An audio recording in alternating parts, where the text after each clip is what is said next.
Hi, welcome to Todd's Tips. I'm Todd Barsness, a full-time voiceover talent, and Todd's Tips is a feature of VO Marketing Pro. Now, if you'd like more information about VO Marketing Pro or anything else related to voiceover, just visit our Facebook page, website, or contact us via email. The links are located here. Let me just talk with you about something, a little something you can chew on. Here's a question for you. Are you a VO surgeon? Are you a VO surgeon? I don't know that much about being a doctor. Oh, sometimes when I'm doing a VO project, I have to play the character of a doctor. And there have been e-learning projects when I've had to provide doctor-like medical information. But that's kind of the extent of my knowledge of being a doctor. All I know is what I've been told. I don't know anything by experience. I was a little surprised back a number of years ago by a friend of mine who was an anesthesiologist who compared his work as an anesthesiologist with that of a surgeon. Now, this was his point of view, and I'm not saying that it was right or that you need to share this, but this is what he said. He said that as critically important as surgeons are, and he said we can't live without them, really. He said that an anesthesiologist's work is much more creative, while in his mind at least, a surgeon is just a glorified plumber. That's what he said. He stands in the OR hour after hour after hour, basically doing anatomical plumbing, plumbing of the human body. For this discussion, I'm just going to take my friend's word for it. I'm not going to make any more comments. I'm just going to say, let's just go with that. And we'll go with his word for that.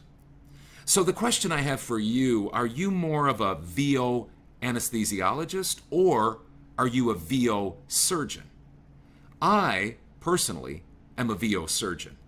I work hour after hour after hour in my studio, just grinding it out, doing projects for my clients. That's what I am. I'm just a VO surgeon. And of course, there's certainly a creative side to any and all VO work. But let's be honest, lots of VO work is just plain hard, stick to it, finish the job surgery, VO surgery. Not super creative. Lots of e-learning, lots of corporate training, lots of telephony, lots of audiobooks, lots of not real, exciting, creative, stimulating work. It's just true. It seems glamorous to be a voiceover talent, but it's really not. Not if you're a VO surgeon. So again, are you more into the creative side of VO or more a VO surgeon like me?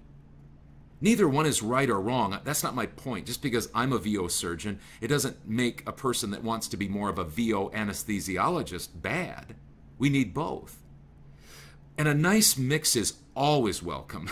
It's nice to have, some solid stuff that you can just narrate and you can just, if you will, kind of go on automatic pilot, and then some stuff that really challenges you. But as a VO talent for over a decade now, it seems like you almost have to choose, at least for the most part.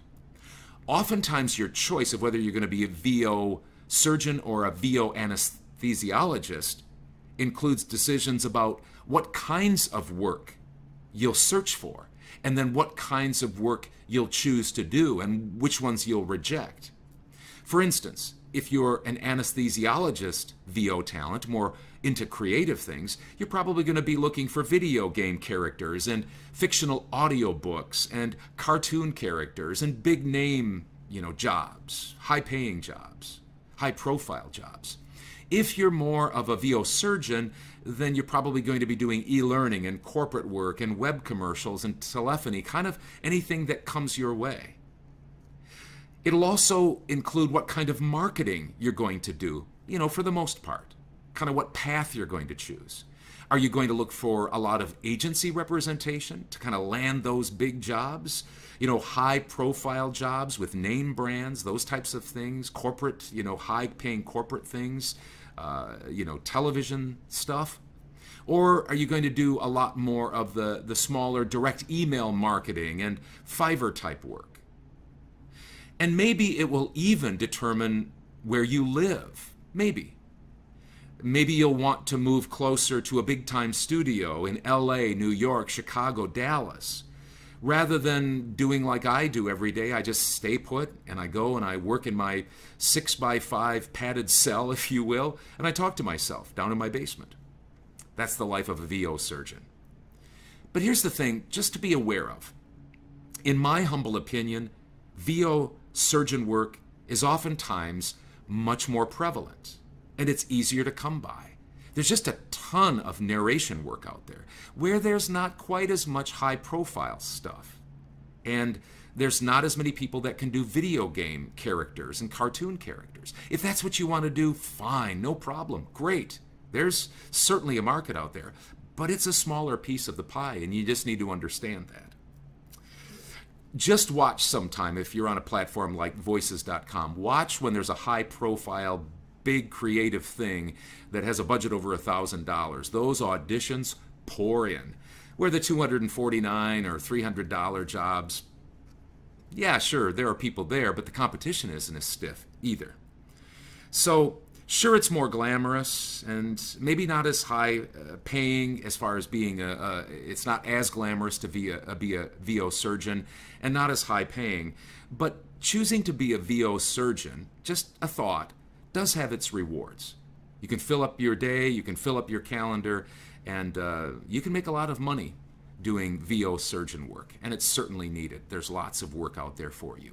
So just some things to chew on. Again, not anything that is anything revolutionary or new, but just some things to think about and chew on with regard to your VO career and choices that you're making.